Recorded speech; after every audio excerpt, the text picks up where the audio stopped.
Voilà pourquoi moi j'ai toujours été contre les mariages par la foi. On ne se marie pas par la foi. D'abord, je peux poser une question? Je peux poser une question? All right, posons la question. Vous voulez vous marier par la foi, vous tombez amoureux par la foi?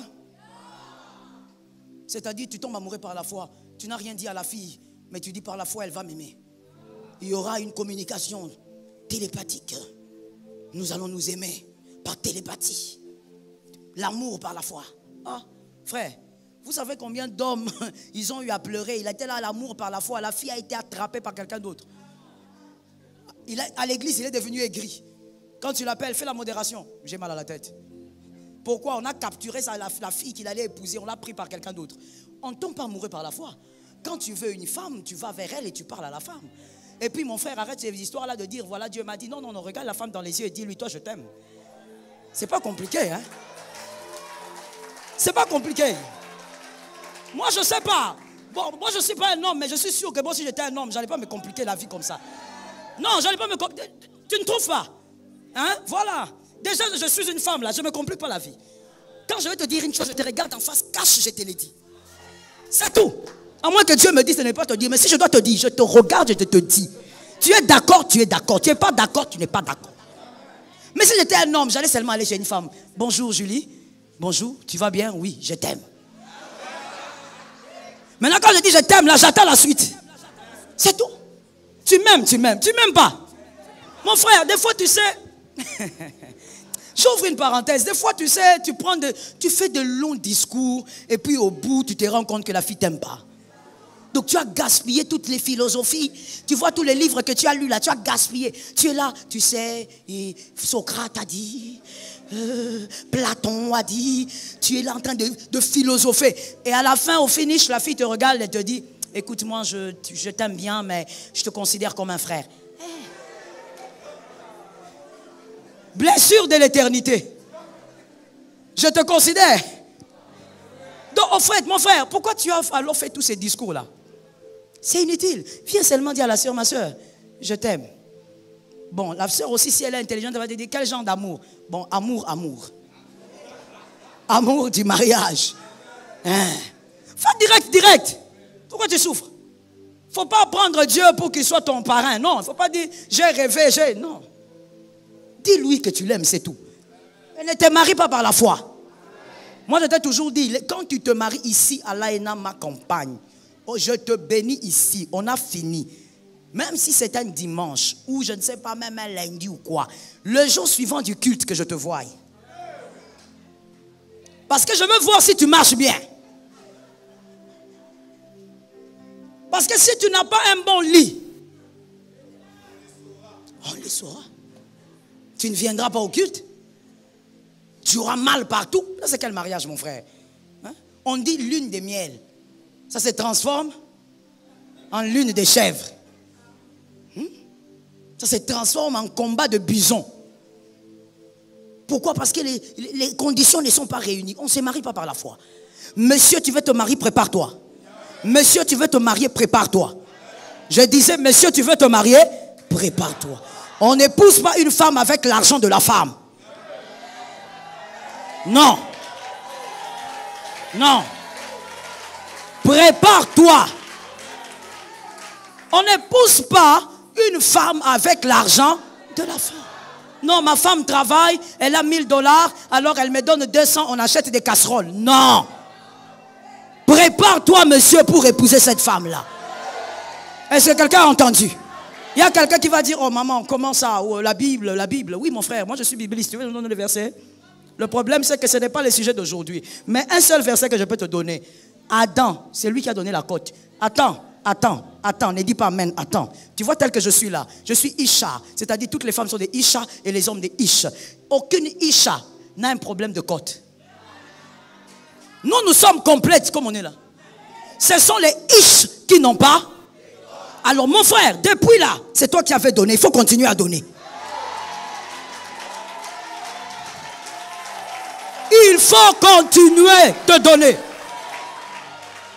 Ah, ça c'est quel jardin d'Éden là? Où toi tu viens là, Adam tu viens, tu vois Ève et puis tu dis, donne-moi la côte. Hey, frère, Non. C'est toi qui donnes, il faut continuer à donner.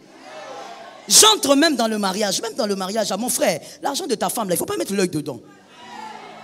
Il ne faut pas mettre l'œil dedans, mon frère. La femme mariée qui travaille, elle le fait pour supporter son foyer, pour être une aide, c'est vrai. Mais toi, ton œil, monsieur, ne doit pas être dedans. Je veux fermer la parenthèse vite, sinon je vais rater la prêche. Pourquoi ça ne doit pas être dedans? L'une des raisons, c'est pourquoi il faut venir dans Famille Glorieuse. C'est là où on prêche ça. Je dis l'une des raisons pour laquelle l'œil de l'homme ne doit pas être dans l'argent de la femme, parce que quand ton œil est là, tu perds ton autorité. Tu dois protéger ton autorité. Toi, tu es là comme ça, tu viens, tu commences à demander, donne-moi 10 000, donne-moi 5 000, donne-moi un petit. Et généralement, c'est toujours, donne-moi un petit. Petit.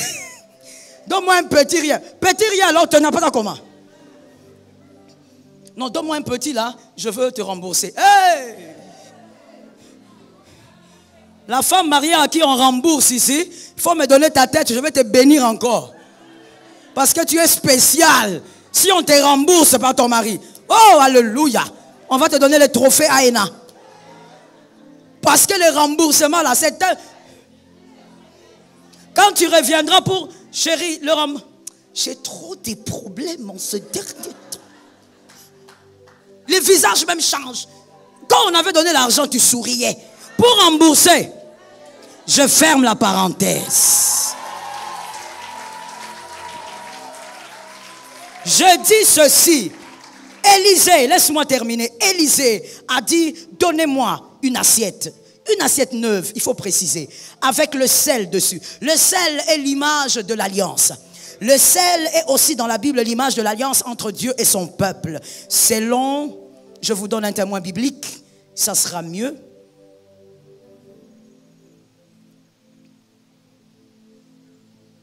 Lévitique 2.13, Lévitique 2.13, Ézéchiel 43, 22. Ézéchiel 43, 22, Lévitique 2.13. Le sel est aussi l'image de l'alliance entre Dieu et son peuple. Donc, Élisée est en train de dire, donne-moi le sel qui représente l'alliance. Et il demande cette neuve qui représente une personne renouvelée par le Saint-Esprit, renouvelée par une nouvelle naissance. Écoute, l'alliance du Christ te permettra de changer ce qui n'est pas consommable dans ton parcours si tu vis ta vie avec Dieu dans l'honnêteté et dans la sincérité. Si tu as le sel et que tu es toujours dans le monde, le sel va te paralyser. Comme la femme de Lot, qui avait été paralysée, elle est devenue une statue de sel. Le sel qui est l'alliance bénit les fils d'alliance lorsque ce fils vit selon le Seigneur. Tu ne dois pas avoir le cœur dans le monde et utiliser l'alliance. On n'utilise pas l'alliance. On n'exploite pas l'alliance. Elle va finir par te paralyser.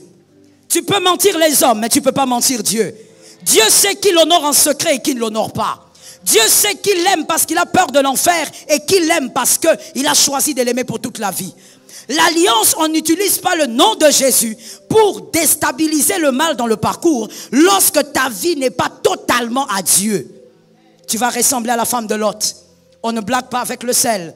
On ne blague pas avec l'alliance. Que Dieu te préserve.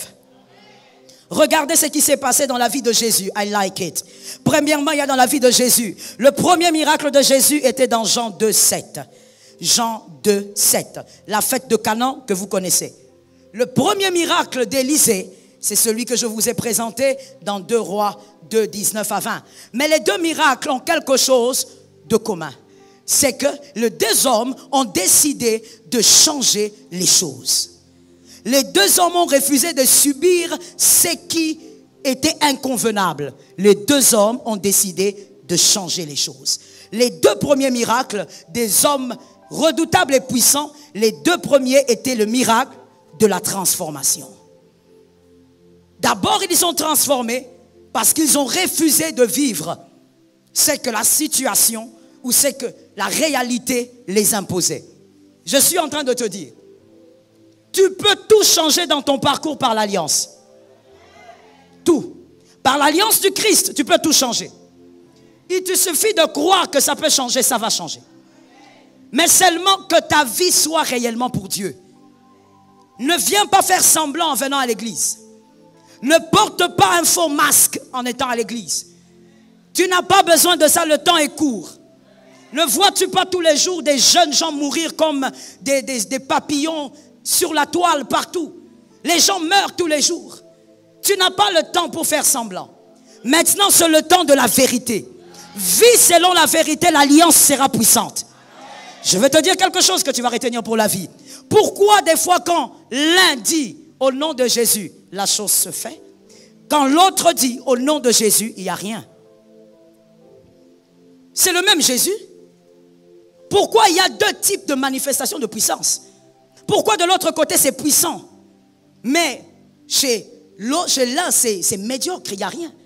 Le problème c'est quoi? Le nom de Jésus est puissant, mais le nom de Jésus est propulsé aussi par une énergie. Quelle est cette énergie? L'intimité avec le Saint-Esprit. Tu dois vivre une véritable intimité avec le Saint-Esprit. Ne dis pas que tu l'aimes alors que tu es incapable de l'aimer profondément. Vous savez, il y a des gens, je ne sais même pas comment l'expliquer. Il y a des gens qui n'ont même pas 2 vies. Ils n'ont même pas 3 vies. Au fait, eux, ils ont autant de vies qu'ils ont des relations. Quand il est avec ses collègues de service, il est comme eux.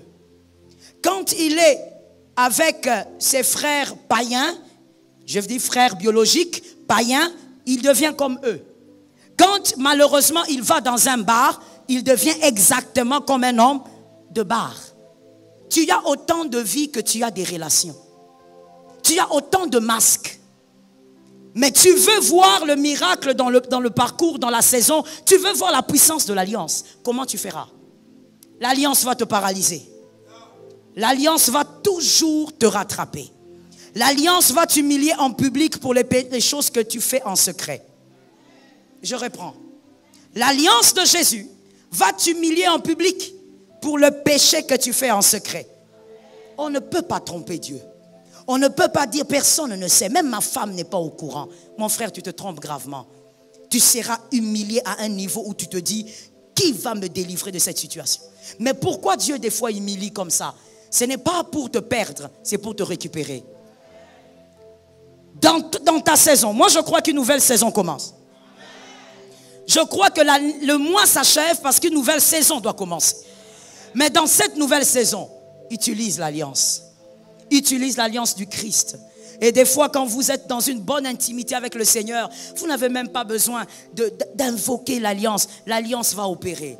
L'alliance va se manifester. L'alliance va t'accompagner. L'alliance va s'imposer même à certains endroits. Il y a des endroits où on te chasse, l'alliance s'impose et on te rappelle. Ça tombe sur toi au nom de Jésus. Des endroits où on te chasse, mais on te rappelle parce que l'alliance t'a imposé. Tu es une Esther, tu n'as personne, mais quand tu arrives, l'alliance t'impose.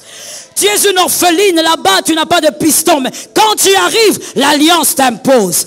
Tu es un David oublié par ton père, mais quand tu arrives, l'alliance t'impose. Je parlais à quelqu'un, je dis, tu es un Joseph, on te méprise par tes frères, on ne t'aime pas par la femme de Potiphar, mais quand tu es en prison, l'alliance t'impose.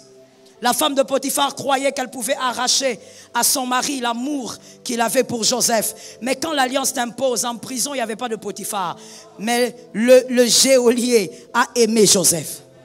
Partout où Joseph passait, il était aimé. Pourquoi? Parce que l'alliance t'impose. Quand tu as une bonne relation avec le Seigneur, l'alliance va t'imposer même sans prière. Que l'Éternel te bénisse. Que Jésus bénisse sa parole.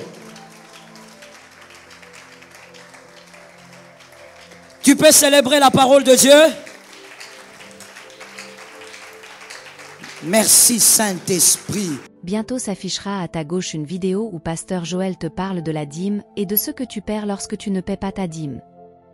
Beaucoup de chrétiens pensent que lorsqu'on demande de payer la dîme, c'est juste une formalité, c'est juste pour donner à Dieu. Ils ne savent pas le secret spirituel qui se cache derrière le fait de payer la dîme. Clique et regarde la vidéo et découvre ces secrets que beaucoup de chrétiens ignorent. Vous êtes bénis.